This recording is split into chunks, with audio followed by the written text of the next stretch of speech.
Hello, Grumpy Old Fart here. I'm starting a new series of videos called Family Game Night because I think it's important that families bond. And what better way to bond than over a game? A lot of people sit around and play cards. A lot of people, play dominoes. That's a good one. Monopoly, things like that. And I like those games, but my mind is a little more in depth. You know what I'm saying? The game I'm going to talk a bit, get it out here in a minute. The game I'm talking about this time is Axis and Allies. Axis and Allies is a board game. It's a strategic war game based on World War II. Originally published by Nova Game Designs in 1981. It's been republished in various editions by the Milton Bradley Company since 1984. And Avalon Hill and Wizards of the Coast. Now, I started playing this game. I was introduced to it in 1986 while I was in the Air Force. My friends got together and had it, and we found out that it was a fun game, so we were playing it. And plus, they didn't mind us playing it, especially because it was strategically involved. I'm not going to go into details, but anyway, it is literally the best strategic war game that I know. Basically, it's like Risk, if you've ever played Risk. Except that this is a bit more advanced. In Risk, if you have one army, and if you roll well, you can take that army all the way across the world in one turn. In this, you have various different units like infantry, armored divisions, tanks, artillery, things like that, airplanes, carriers, battleships. And they have limited movement, so your strategy is based on that. Like I said, this is set during World War II, and in Axis and Allies,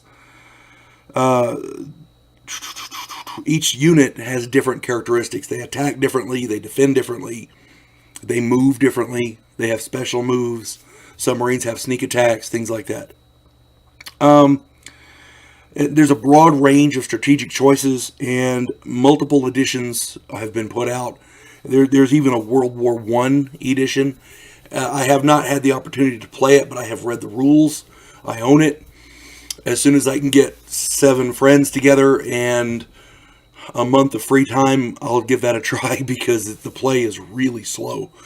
But they, in my opinion, they captured World War I trench fighting brilliantly. I just haven't had a chance to play it yet, so I can't give you an honest review about that yet. At any rate, in 2018, they came out with a zombie edition. Apparently zombies are big everywhere. I had no idea, but doing my research, I found this. I played this game constantly while I was in the service with my friends. We had other games that we played as well, but this one stayed on a table in my room, and I didn't have no pets or nothing. Nobody else was there, so I had my table there, and the game was set up on it with a note because the dorm chief knew that we were playing it, and he didn't count us against it. He didn't clean the room, didn't put the game away, that kind of thing. So at any rate, I've played this game. The shortest game I ever played, I think, took like 4 or 5 hours. The longest game took 7 months. And this game is involved. It's very... You develop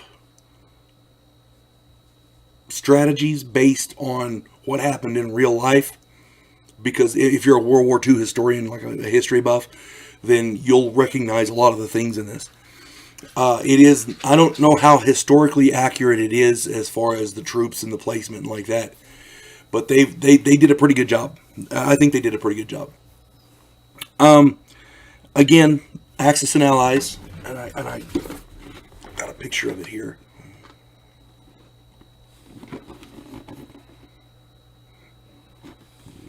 It's fairly affordable. And it's hours of enjoyment. My wife and son play with me from time to time just to keep me fresh because you got to keep the old mental faculties going. But I'm gonna tell you something. If you want a game to play with your family, as a bonding experience, you cannot do much better than Axis and Allies. Invite some friends over. The game that I have is between 2 to 5 players, because Germany, Japan, Great Britain, America, and England. No, Great Britain, America, and Russia. Excuse me. So, you can have 2 to 5 players, and in the World War I version, you can have up to 8 players. So, at any rate, check it out. Again, you're looking for a bonding experience with your family, to have your family sit around and play a game. Axis and Allies, that's for you. You folks have a good day. God bless one and all.